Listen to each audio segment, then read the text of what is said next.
என்னோட இன்கமும் வந்து 1 lakh 1,25,000 1,18,000 1,05,000 அந்த மாதிரி ரேஞ்சில் இருந்துச்சு. எனக்கு நடந்தது எல்லாமே அப்படிதான் நடந்துச்சு. ஒருவேளை எனக்கு கடவுளோட அருளா என்னன்னு தெரியலக்கா. நான் சொல்றது பேப்பர் வாங்கி வச்சேன், கஸ்டமர்ஸ் வந்து வா பேப்பர் இருக்கு அப்படின்னு சொல்லிட்டு நிறைய கஸ்டமர் பேஸ்டு இன்க்ரீஸ் ஆச்சு. நார்மலா நான் ஏர்ன் பண்ணிட்டு இருக்கிறத தாண்டி கொஞ்சம் எக்ஸ்ட்ரா ஏர்ன் பண்ணக்கூடிய வருமானம். ஸோ ஒரு 20 ரூபா 30 ரூபாய்க்கு பேப்பர் வாங்கி வைக்கிறதுனால என்னோட இன்கம்ன்றது ஒரு 200 ரூபா 300 ரூபா அதிகமாயிட்டு இருந்துச்சு. 5 வருஷத்துக்கு முன்னாடி ஒரு 10 வருஷமா இன்டர்நெட் இருக்கு.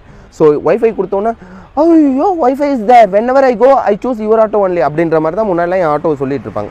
கஸ்டமர் பேஸ் இன்க்ரீஸ் ஆனதுனால தான் என்னால் இந்த மாதிரி ஸ்பெண்ட் பண்ணவே முடியுதுன்னு சொல்ல வரேன். ஆனால் தொடங்குனது அந்த 10 20 30 அந்த ரூபாயில் ஸ்பெண்டிங்கில் தான். இப்போ என்னோட ரிப்பீட்டட் எக்ஸ்பென்ஸும் 18,500 வந்து நிற்குது. ஆனால் என்னோட இன்கமும் வந்து கிட்டத்தட்ட பிஃபோர் கோவிட்க்கு முன்னாடி 1 lakh 1,25,000 1,18,000 1,05,000 அந்த மாதிரி ரேஞ்சில் இருந்துச்சு. ஸோ 18,000 ரூபாய் போட்டு இவ்வளோ மணியை ரிட்டர்ன் எடுக்க முடியுமா? ஏன் இப்படி லூசுத்தனமாக பண்ணுறீங்கன்றது மட்டும்தான் உங்களுக்கு தெரியும், மற்றவங்க பார்க்குறவங்களுக்கு புரியுதுங்களா?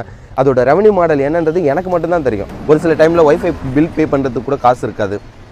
சீட் பண்ணுறது ஈஸியாக பண்ணலாம். இப்போ பார்த்தீங்கன்னா அந்த டிவைஸை மட்டும் ஆன் பண்ணி வச்சோம்னா போதும், யூசர் நேம் பாஸ்வேர்டு வந்துடும். நீங்கள் கனெக்ட் கொடுத்தீங்கன்னா கனெக்டும் ஆகிடும், ஆனால் ப்ரௌஸ் ஆகாது.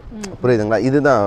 ஸோ எந்த காரணத்தை கொண்டு என்னோட கஸ்டமர்ஸை ஏமாற்றவும் கூடாது அப்படின்றதுனால இப்போ என்னால் பில் பே பண்ண முடியலன்னா அந்த நாள் நான் வண்டியே எடுக்க மாட்டேன். ஸோ அந்த ஒய்ஃபை பில்லை பே பண்ணதுக்கப்புறம் நான் வண்டி எடுத்திருக்கேன். அந்த மாதிரி ஒரு 2-3 தடவைலாம் நடந்திருக்கு. ஒரு பர்சன் இன்டர்வியூக்கு போகிறாருன்னா அவருக்கு அந்த நேரத்தில் ட்ராவல் டைமிங்கில் தேவையானது இன்ஃபர்மேஷன். ஸோ அதை எப்படியெல்லாம் கலெக்ட் பண்ணணுன்றது தான் அவரோட மோட்டிவாக இருக்கும்.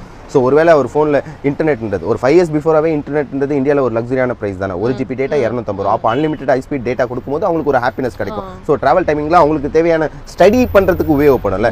மித்த விஷயங்களை விட்டுருங்க. இன்டர்வியூவில் என்ன மாதிரியான கொஸ்டின்ஸை நம்ம லேர்ன் பண்ணுறதுக்கு ஒரு சில விஷயங்கள் அவங்க கம்பெனி பற்றின டீட்டெயில் மற்ற டீட்டெயில்ஸை கேதர் பண்ணுறதுக்கு உபயோகரமாக இருக்கும். ஸோ அந்த மாதிரி ஒரு சில விஷயங்கள் இப்போ ஒரு குழந்தை ஏறுது அப்படின்ற பட்சத்தில் அதை எப்படி நீங்கள் திருப்திப்படுத்துவீங்க? முன்னாடிலாம் பார்த்தீங்கன்னா ஒரு ஐபேடையோ டேபையோ எடுத்து கையில் கொடுத்துருவேன். இறங்கும் போது அவங்க அம்மா வந்து சின்னதாக ஒரு அன்பு சண்டை போடுவாங்க, தம்பி இதுக்கு தான்பா கொடுக்கக்கூடாது அப்படின்ற மாதிரி.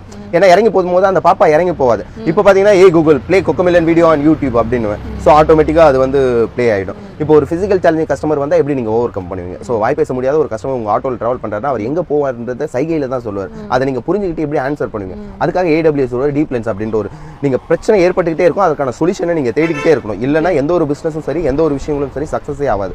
இப்போ நீங்கள் ஒரு அம்பர்லா இருக்குது. ஸோ என்னோட கஸ்டமர்ஸ் மலையில் நனைஞ்சா ஜுரம் வரும், ஜுரம் வந்து ஆஃபீஸ் போக முடியாது, ஆஃபீஸ் போக முடியலன்னா ஆட்டோவில் ஏற முடியாது. ஸோ உங்களோட திங்கிங் பாயிண்ட் ஆஃப் வியூ இருக்குல்ல, அதனால தான் நீங்கள் வந்து ட்ராவல் பண்ண முடியுமே தவிர எல்லாரையும் வந்து ஒரு சில பேருக்கு இப்போ ஒருத்தவங்க காலையிலேருந்து நைட் வரைக்கும் ஆஃபீஸில் ஒர்க் பண்ணிட்டு இருக்காங்க, ஈவினிங் ஆஃபீஸ் முடிஞ்சு வெளியே வந்தோடனே ஒரு ஆட்டோவில் ஏறுறாங்க. இப்போ என் ஆட்டோவில் ஏறுறாங்க அப்படின்னு வச்சுங்களேன், கால் பண்ணி அவங்க பாய் ஃப்ரெண்ட் கூட்ட பேசிக்கிட்டு வருவாங்க.